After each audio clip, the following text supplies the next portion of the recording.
It's warm, it's soothing, it's as strong as a double whiskey at half the price. Today we're drinking Gold Label.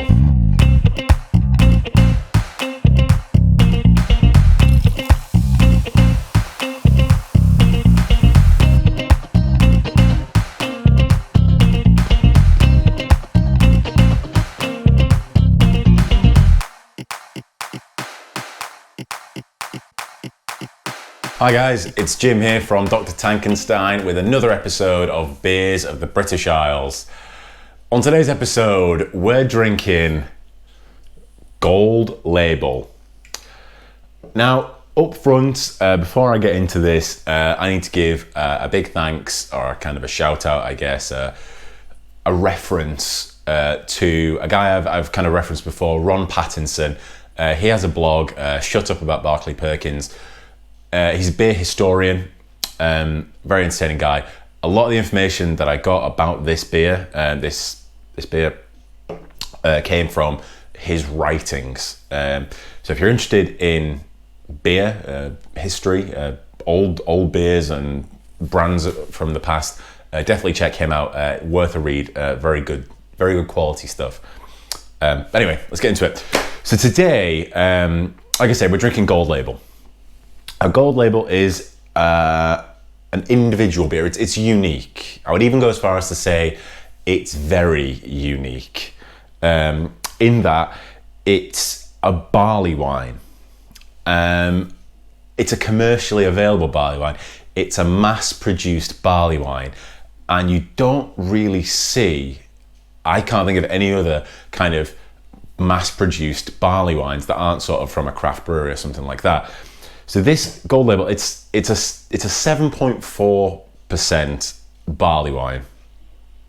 And what that means is a traditional barley wine, now let's start there, is basically a beefed up pale ale. It's just a giant pale ale. So, I mean, Gold Label's 7.5%. It did start life out as at 10%. Barley wines traditionally would be in the region of 12 to 13% alcohol, hence the name wine, barley wine, a wine made from barley. Traditionally, they're basically all pale malt. And you would hear stories or read stories of brewers having to take barrels of barley wine for a walk around the yard just to kind of rouse the yeast up, just to kind of get them moving a little bit, just to try and churn through this mess of sugar that they've got to deal with to make such high alcohol beers. And then after that, after you're done, because the yeast have worked so hard throughout the fermentation, you have to then rest them for years at a time. And to be honest, it seems that Gold Label was no different. So in its inception, like I say, it was 10.6%. Gold Label, even the mass-produced beer in the little gold can there, even when it was first made, it was still being matured for up to a year. Think about that. I think if you made a product and had to leave it for a whole year before you sold it, that's a real dedication to quality. Now, when Gold Label launched in 1951, it was the only commercially available pale barley wine. So the reason for that was that typically what a brewery would do is make a big batch of, say, pale ale or something and boil it down and just basically reduce the volume, boil it, reduce the volume.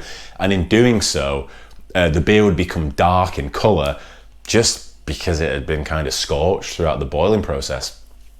So to combat this, Gold Label barley wine included a high proportion of sugar and corn in the grist. I'm not sure if they still do that today, but it's kind of a cool story because sugar and corn typically contribute no colour whatsoever to a finished beer, and kind of no flavour really either, but they will bolster up the alcohol content quite significantly. And that's basically the only information I have about this beer. Literally, it's such an old beer. It's been through so many incarnations.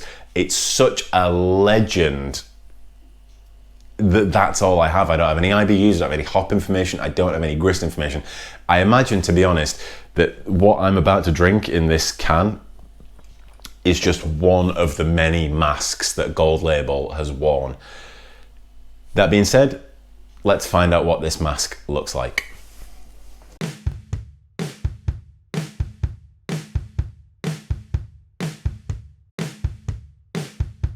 Right, we're all poured in. My Gold Label is in the glass. Very nice head, very good carbonation, and I'll just draw your attention to the color of this now. Like I said, it is pale. It's a darker shade of pale. My second album, but it is still pale. It's so nice to look at. I mean, it's such a lovely color. It looks like a beer to me. You know, this just looks like I've just said it. It looks just like a beer. The color's good. Head retention's pretty great. I didn't pour this particularly vigorously, so I haven't done any of that. It's just foamed up itself. Obviously, this is a strong beer. So there's a lot of malt in there. There's a lot of protein in there from the corn and the malt, and I guess the sugar doesn't give any body, but it's in there anyway. So let's. So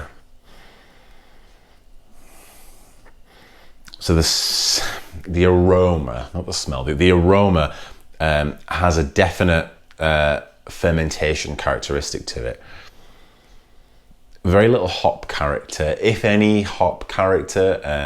It would be a slightly floral note, but I mean it's not even worth mentioning, if I'm honest. Yeah, the fermentation character is that kind of bubble gummy sort of characteristic. I guess that's maybe a fusel alcohol type thing. But again, that's not really worth mentioning at all either, because the smell's sort of unremarkable. But that just means I have to taste it, right?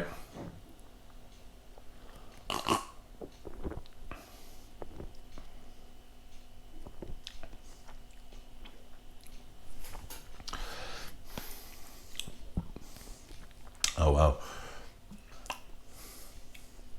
Just kind of letting that settle out a little bit. Okay, so it's well carbonated, like I said earlier. I'm going to actually be very interested to see how this beer turns out as it acclimatizes a little bit. So it is well carbonated. It's quite crisp. It's very bitter. So these barley wines, because they're so strong, because the original wort that the beer is fermented from, because they're so strong, they have to have, it's essential that they have a very high bitterness level, just to balance that out so that they're not super sweet.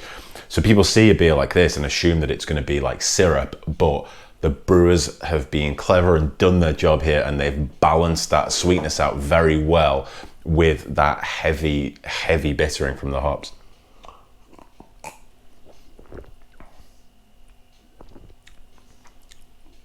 I mean, that being said, it's still very smooth. It's still very, I don't want to say caramelly, because it's, like I say, it's not sweet, but it's sort of silky, if that makes sense.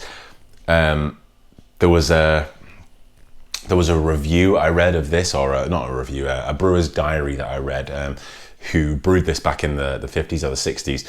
Again, Ron Pattinson. That said it was soothing and warming, and yeah, soothing and warming is right.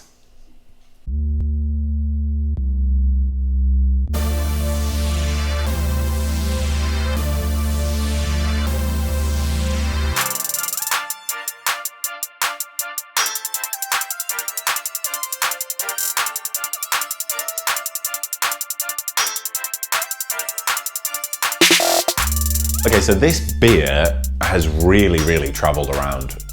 It's basically been it's not been everywhere, but it's traveled around. So it was born in, like I say, 1951 in Sheffield. It was originally brewed, the idea was originally made by the Tennant brothers brewery in Sheffield. That's a different Tennent's to Tennent's Caledonian in Scotland. Tennent's Brothers in Sheffield first brewed this beer in 1951, and like I say, this was kind of the first strong beer to hit the market after World War II. So there'd been a real kind of drought in strong beer up until this point. Gold Label came along and basically just smashed it. 10.6% when it was first kind of created.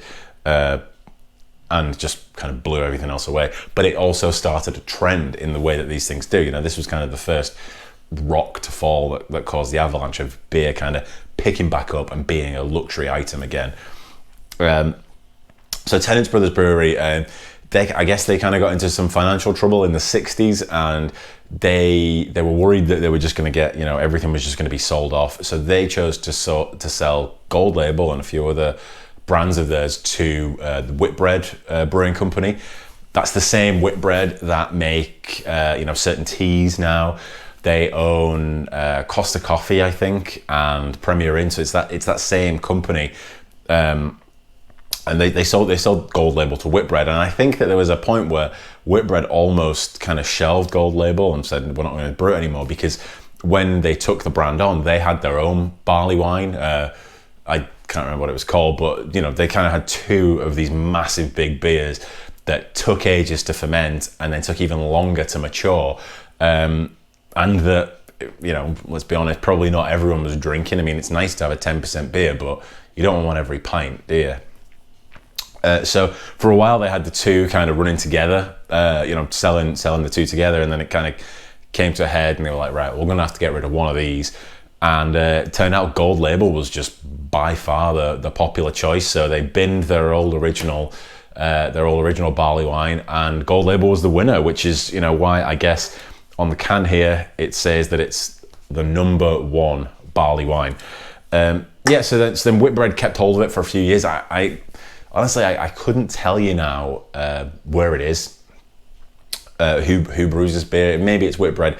I did hear a rumor that Whitbread had stopped all brewing activities, but I'm not sure. The cool thing about this, and like I say, I've mentioned Ron Pattinson's name far too many times already. What's cool about this is because there were such big operations that own this beer, you can really see its evolution over the years. So you can see kind of what the ABV was in 1974, you can see what the starting gravity was, you can see what the percentage of sugar was, and things like that. So it's really, really worth, if you're a beer fan and you have an interest in beer history, diving into a beer like Gold Label, this special beer, this very unique beer, just to see the evolution of beer over the years.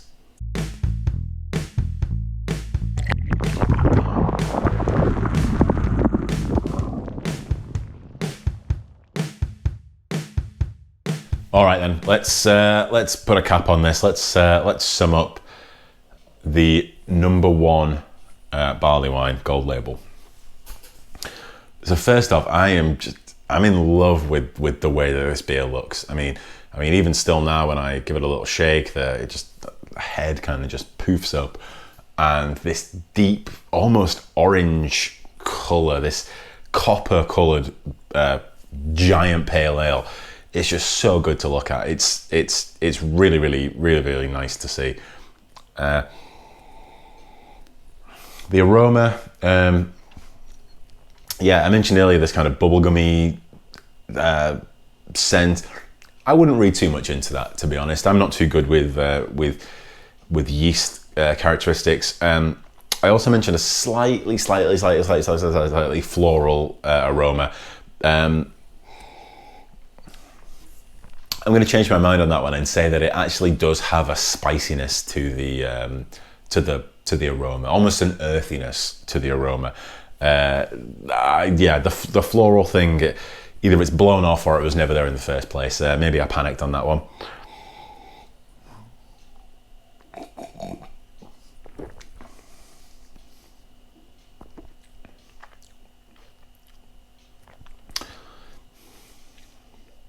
The taste, like I said, this is like nothing Nothing I've had recently, let's say. It's very smooth. It's a strange one because it's clearly bitter. It's clearly it has this, you know, moderate carbonation now because it's all kind of gone. It's clearly bitter, but it's also very smooth. It's silky, in fact, and behind that silkiness, that smoothness, all that sweetness that the hops are trying to hide, they're trying to mask, sorry, is kind of hiding behind that smoothness. If I'm honest, I wish this was a little bit warmer. I wish I hadn't drank this directly out of the fridge. I wouldn't probably want it room temperature, but I wish that I'd have kind of lifted this out an hour ago or so.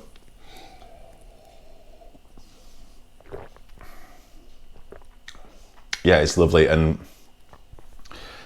so smooth, so clean, and yeah, warming and soothing, I think is correct for this.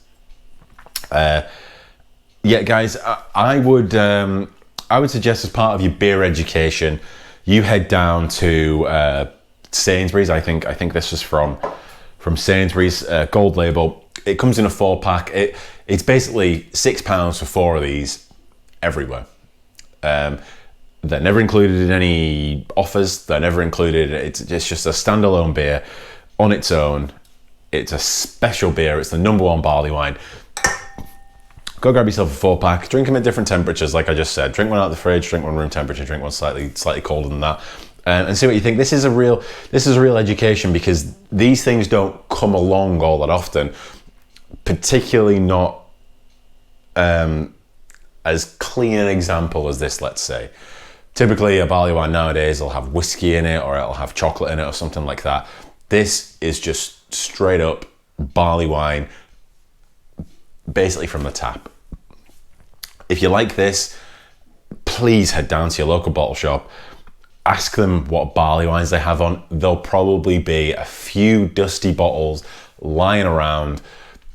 Grab yourself one. It doesn't matter how much it costs. If you're a beer fan and you really wanna know beer, grab yourself a real good barley wine and just settle in for the night, and just ask yourself, you know, what's in my glass, because these things are complex and they're just beautiful. They're real great beers, and I hope you enjoy them. So in the meantime, guys, cheers.